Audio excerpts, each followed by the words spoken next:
leaking, and without getting it medically taken care of, it could result in infection. Come up, ma'am. And I'm trying to get her keys and stuff so that she can have her ID for purpose of hospitalization. Where is it? It's with the complaining witness in the case. We have a no contact order. Well, we don't have a no contact. It's just no threat and No. I did no contact because they've. Well, the reason is because they've not been able to, speak to the complaining witness, and I don't know what the complaining witness's wishes are. Yes, sir. So until I know that they want to have contact with you, we do no contact. And I do that not just on your case, on every single person's case, because I don't know what their wishes are. What if they don't want to have contact with you, right? So until I know, now, if you can make it easier for them to be able to get in contact, and the state can, and they find that it's okay, then. This is one of the most important moments in the entire hearing. The judge isn't interested in rushing a guilty plea if the defendant doesn't fully understand what's happening. Taking an extra minute now could prevent a lifetime of regret later, and that's exactly why these questions matter so much. Then I'm all game, but I have to know what their wishes are. So they're going to attempt. I'm here for my help right now. I get it, and I never want to do anything to prevent you from getting help, but remember, you can also try to use another friend. I have nobody here in Texas. I'm not going to let that contact with anybody. You can have contact with anyone you want.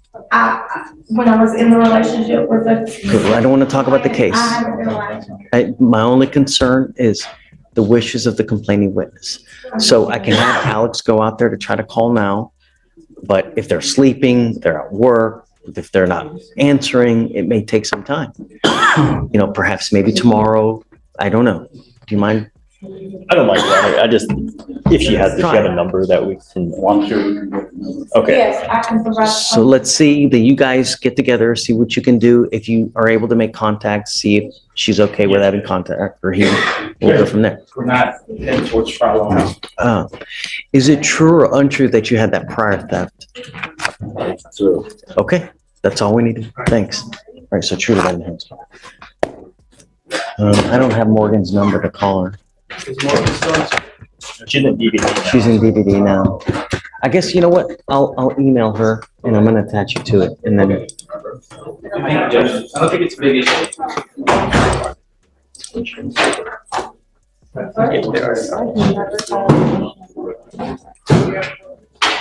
She probably just did it preemptively.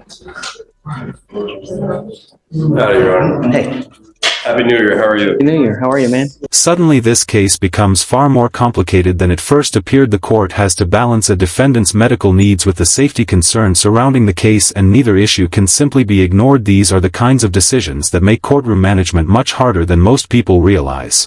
Didn't get moved to your floor, but I'll be moved soon from floor 11, so I'm gonna get used to that. I'm a Mac appointed attorney, so. Okay, great. Yeah. Well, we'll look forward to having you. Yeah. So I'm here, Your Honor. Looks like there's a bond violation report this morning on Kabir, Kaabir. Is Kabir here? No, that's why I wanted to approach Your Honor. I'm going to call my court here. I didn't my client. I'm used pricing on floor 11. They redraw their text them their court date, so I kind of just assumed that he knew. I should have reached out. That's my fault. If we can. Well, let me see. Hold on, because if he knew that he had to be here and he's not here, we're gonna have issues. The violation was filed just this morning. It was filed this morning, Your Honor, and it was for IID lockout, not he has scram as well. So let's do this. I'm gonna put him on for Friday. That's fine. Got to be here Friday. If he fails to appear, then and then if you don't mind reaching out to him. Yes, Your Honor. Yeah. Okay. Thanks. Did he call one yet or no? Look who it is. Harold.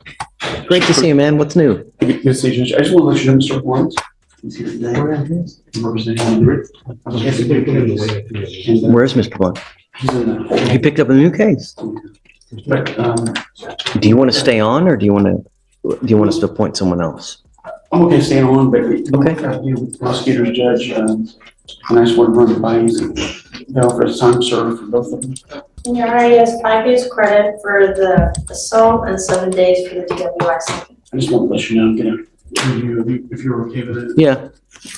It's on both. So he now has an affirmative finding on the assault, He picks up another one, it's a felony.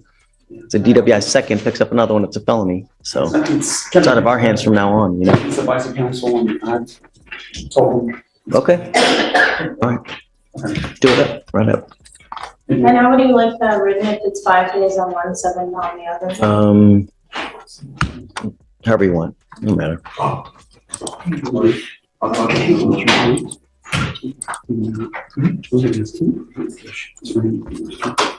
I wouldn't take it. Just, I was going with it. Do you want me to make notations? Do you want to make DACA notations against advice? Okay. Robert, you ready? Yeah. Brother Reyes.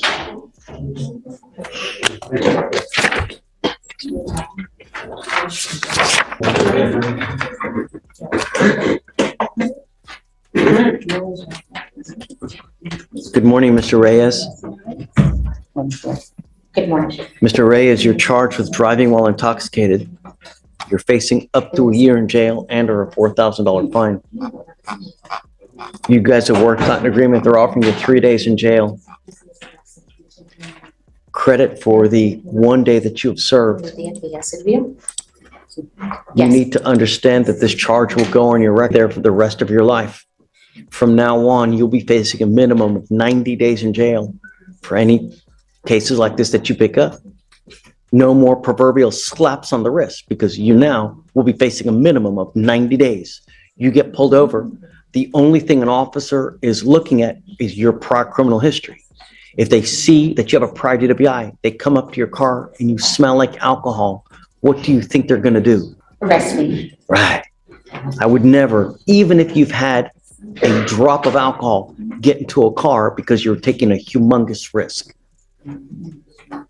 You give up a lot of rights by entering into this agreement. You give up the right to a trial, right to compel witnesses to testify on your behalf, confront and cross-examine your accusers. If you are not a citizen, there are possible immigration consequences. You can be deported, excluded from the country, denied naturalization under federal law. You give up the right to appeal.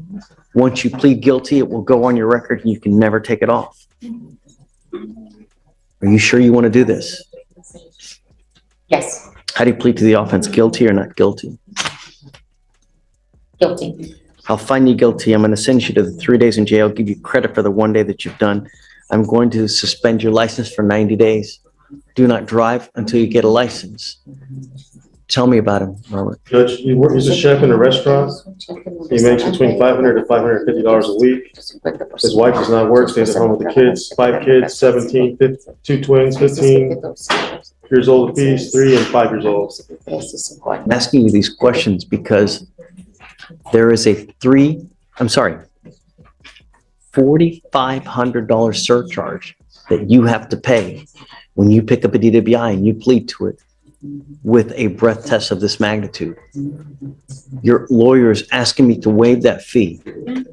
I will reluctantly do this, but I'm going to tell you now, you come back with another DWI, it is a $6,000 surcharge, not to mention court costs of around another $500. So you pick up another DWI, not only are you facing 90 days in jail, but another $65,000 to $7,000 in fines and fees.